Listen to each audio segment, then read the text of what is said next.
Yep, time for more Type Over 40 here on Facebook and YouTube. Another one of these little videos of me talking to you by popular demand. If nothing else, it's going to serve as a sort of great progress of the whole journey of my quiff over the next few weeks. Look at it that way. Yes, more videos. It's really sweet of you all to ask for more of these. If you're flattering my ego, I'll take that. But there will be more videos. They may even be a bit of a quickening up of the pace of them. You know, we'll see how that goes. Obviously, some weeks Doctor Who is a busier universe than others, isn't it? But I mean it when I say there's always something to talk about with Doctor Who. This week's been no exception. Huge amount of activity in the group. Again, a big boost. I don't know why that is. Maybe it's just that people are sort of lurkers coming out of the woodwork a little bit. Hello, lurkers. Nice to have you with us. Welcome back, Ted. And some conversations are obviously easier than others, but it's a great space to come and have them in it, isn't it? You know, and even when people's danders, I like danders do get up, you know, they're back down again pretty damn quick. So yeah, the Facebook group, loving it. Keep it coming. And Liam, David, and Kyle, you know, really appreciate your support with all the admin stuff. We're going from strength to strength. It's not going to stop here. So, wow, where do I start? Well, over on my tablet, same place as always, and having a quick look and see what everybody's been talking about. There's quite a lot yesterday, in fact. Paul Openshaw, Paul chipped in with, we do the podcast, don't we, about the frequently asked questions that we ask individually, but en masse. I mean, this is a prime example. You know, when which actors would you pick? It's as simple as that. Which actors or actresses would you pick as the next Doctor or the Doctor after that? And this conversation regenerates more than certainly more than the Doctor can. Anyway. And some great choices. People that names that recur, don't they? You know, people like Sean Pertwee, even Hayley Atwell now is a name you see on this list quite a lot. But there's always a few that people throw in that get me thinking. That sort of, you know, people like Bradley James, Marty Huey was talking about Bradley James. And who was the other one? There was the guy from Poldark, Aidan Turner. You know, of course, we'd love to see him as the Doctor. He'd be fantastic. Oozes charisma and could definitely have that kind of David Tennant appeal. I feel that we could have sort of lost him to Poldark, as I was saying before. And he may even be a really strong candidate for James Bond soon. So I wouldn't hold your breath waiting for that. But keep the choices, keep these threads going as long as you like. What else have we got? More images. I mean, there's lots of images coming out over the weekend again of Matt Smith. I think he's been at the races. You know, I like seeing Doctor actors out and about like that, particularly when they bump into one another or bump into their friends, like we see here. Adric back with Tom Baker in the audios.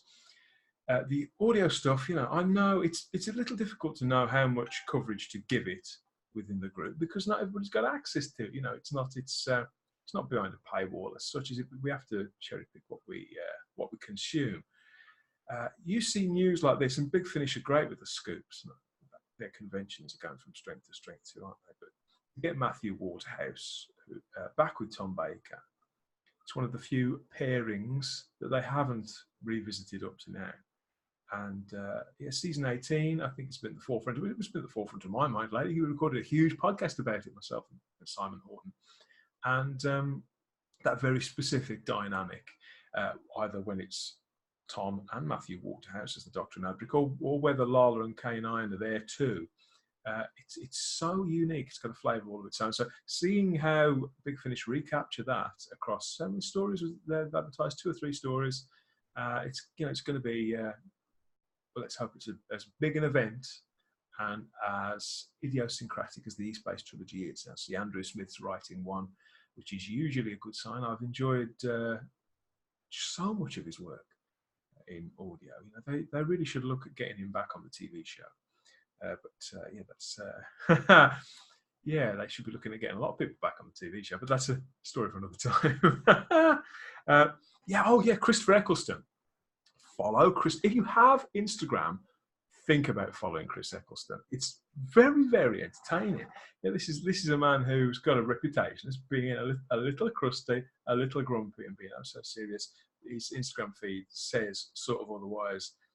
There's a definite sparkle there, and family orientated stuff with his two children. But it's very generous of actors to share. But they're not under any obligation, are they, to show us aspects of their day-to-day life? And it's at their discretion. But when they do, it's nice when it's received in the way that this is, and the way he interacts with his fans. I mean, he responded to I commented on something last week. It was the week before, and the week before. When he was staying at a friend's house who was growing cabbages, and they were talking about cabbages. And I just made a passing remark, and Chris Eccleston responded, and I was made up for 2 or 3 days. Chris Eccleston's not even my doctor, but he is the doctor, of course he is. And that came about 2 days after George Lazenby liked something that I put up as well on his page. So I was I was already in the afterglow. I just need to get. I think I need to target somebody from Star Trek now. I think I need to go after Avery Brooks. I think if I can get a response from Avery Brooks, then that's my social media trinity sorted. So follow Chris Eccleston. What else have we got here? Yes, the Doctor Who series 12 news.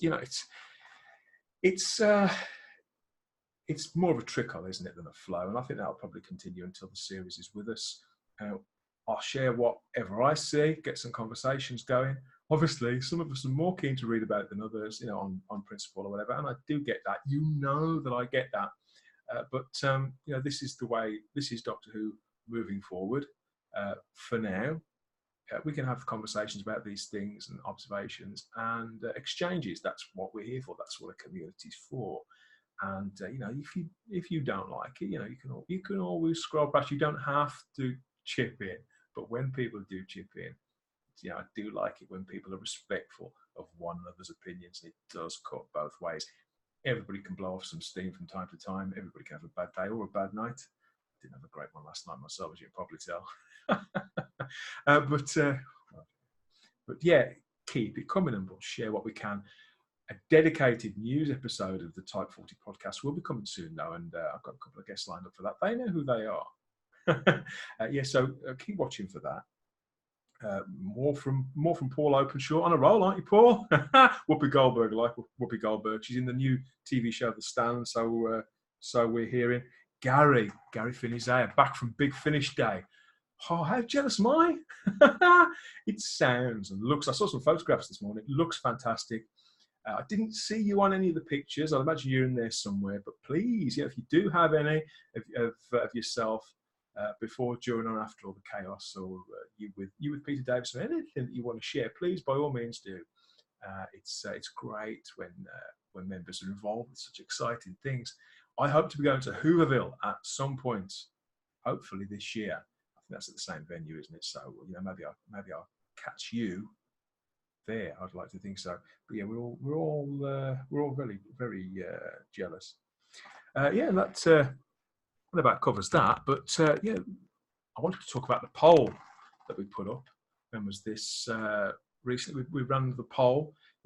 Everybody's contributions about River Song, about whether she should return to the show or not. And in the end, the no's were the winners. But it was fairly close going up, wasn't it? And I really genuinely had no idea where that would go, because I do feel that her story is told certainly on television. And despite what people may think about me, I do want the series to move forward. But that's no slight on Alex Kingston, as I'm sure you can hear by the podcast. You listened to the podcast that got out last week. Myself, Christian Basil, hi Christian, and Kyle Wagner talking about River Song for an hour. I do love the character. I do think she works well with pretty much everybody, but some things are best left in the past. Talking about the past, Gary, back to Gary Finney's there again. I was delighted to see somebody bring up DWB, because obviously, for anybody who wasn't around at the time, they might only know it by reputation. Doctor Who Bulletin, the fanzine. and it stirred up so many memories. I've been and done a bit of a loft dive here. So what did I find? There's this is the self-same issue. You can see that you showed us the cover of earlier on in the week. And yeah, it's anybody who didn't get these at the time, they're really quite slim magazines.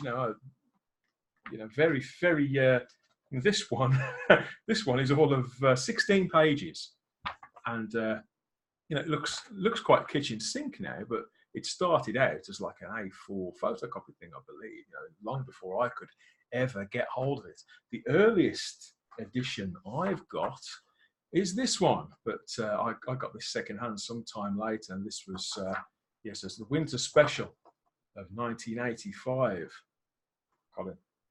Colin on my face. There we go. Not something I would imagine saying. Not over a webcam anyway. It's all sort of from the age of pen and ink drawings like this. Everything done by hand and with a lot of letter set, the way that fanzines should be, like that. Dubious choices of fonts.